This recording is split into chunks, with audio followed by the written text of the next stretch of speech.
हरिर्नाम हरिर्नामैव केवलम् कलौ नस्तेव नस्तेव गतिरन्यथा। प्रेम भक्ति प्रदातारं आनंदानंद वर्धनम स्वर्णमय सुतं वंदे जोगमाया मनोहरम।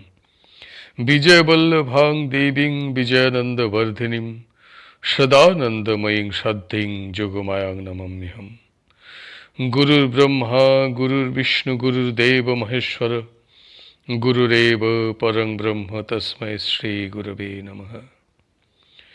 गुरु शिष्य संवाद গ্রন্থ হতে পাঠ। শিষ্য গুরুদেবকে বলিতেছেন, আপনার কথাতে বোঝা যায় জীব ব্রহ্ম হইতে পৃথক এবং তিনি ব্রহ্মের অংশ। গুরুদেব বলিতেছেন, তুমি ঠিকই বলিয়াছ, জীব ব্রহ্ম হইতে পৃথক এবং ব্রহ্মের অংশই তো বটেন। শাস্ত্রে জীবকে ব্রহ্মের অংশ বলিয়াই উল্লেখ করা হইয়াছে। আর জীব যে ব্রহ্ম হইতে পৃথক, শাস্ত্র এ কথাও বলিয়াছেন।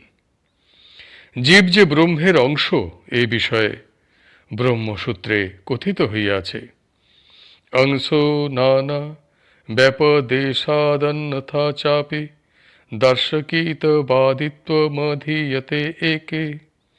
ব্রহ্মসূত্র অর্থাৎ জীবাত্মা পরমাত্মার অংশ, যেহেতু শ্রুতিতে তাহার ভেদ নির্দেশ আছে, আবার অবশ্য অন্য প্রকারও অর্থাৎ অথর্ব সাখীরা ব্রহ্মদাস ব্রহ্মকিতব এই প্রকার পাঠও করিয়া থাকেন।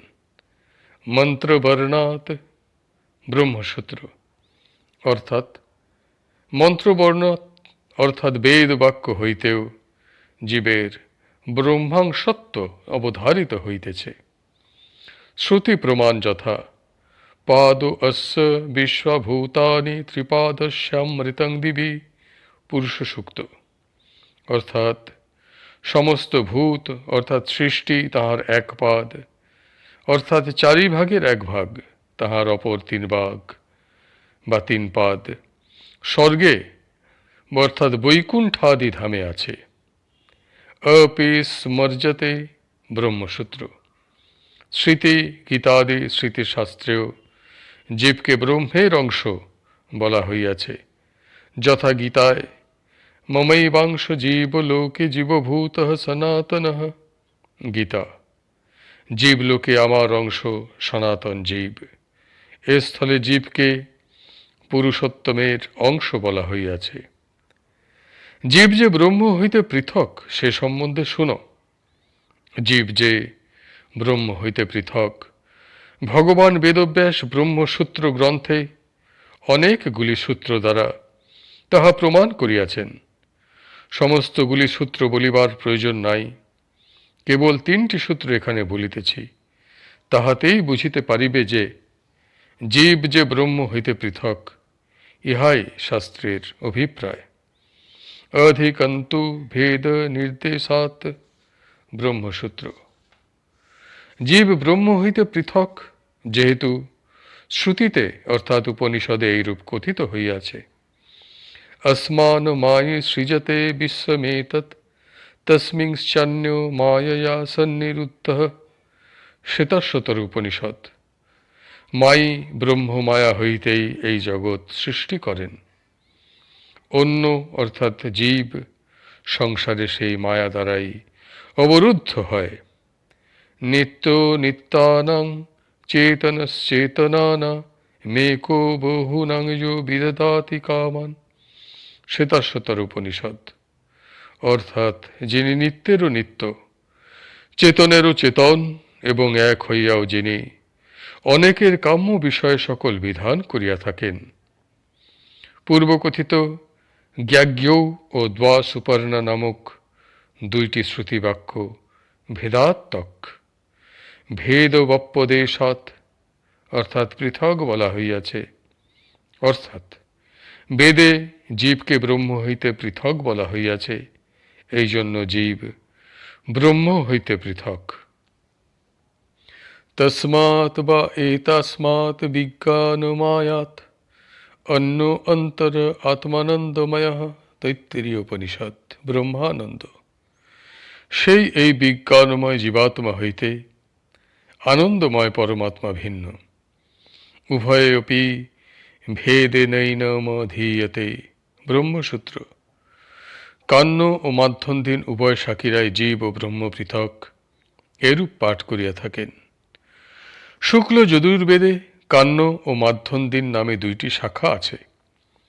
সেই দুই শাখাতে দুইখানি উপনিষদ আছে। সেই দুইখানি উপনিষদই বৃহদারণ্যক নামে অভিহিত। তাহাতে জীবকে ব্রহ্ম হইতে পৃথক বলা হইয়াছে। মাধ্যন্দিন শাখার উপনিষদে আছে, যো আত্মনি তিষ্ঠন আত্মনো অন্তরো যমাত্মন বেদ যস্যাত্মা শরীরং আত্মনমন্তরো যময়তি সত আত্মন্তর্যাম্যমৃতঃ।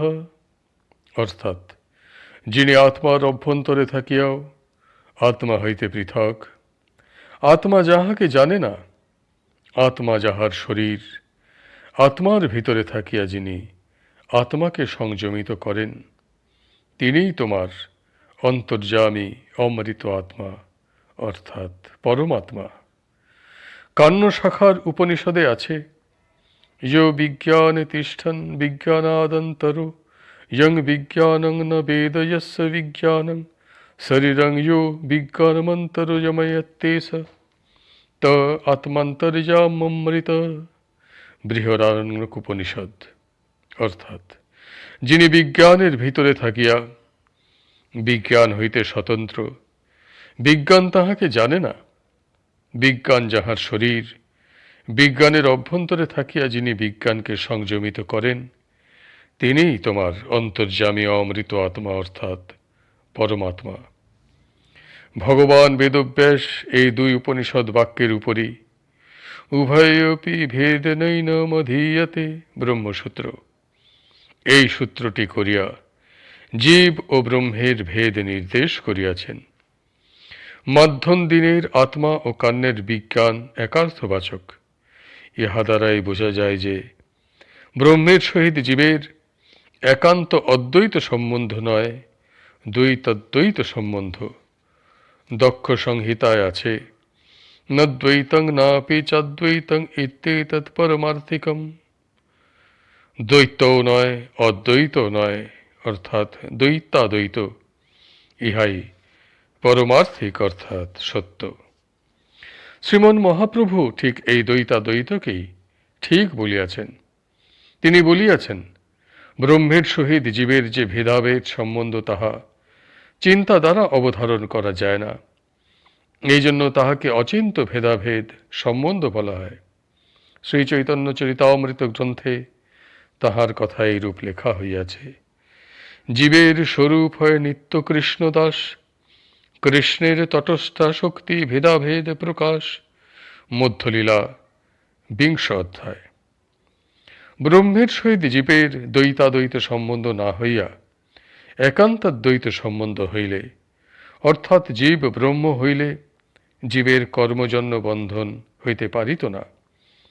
মায়া জীবকে আয়ত্ত করিতে পারিত না। ব্রহ্মকে আয়ত্ত করিবার, অধীন করিবার শক্তি তো মায়ার নাই। ব্রহ্ম তো মায়ার অধীন নহে, মায়াই ব্রহ্মের অধীন। ভগবান শ্রীকৃষ্ণ গীতাতে বলিয়াছেন, ময়াধ্যক্ষেন প্রকৃতি সুয়েতে সচরাচরম।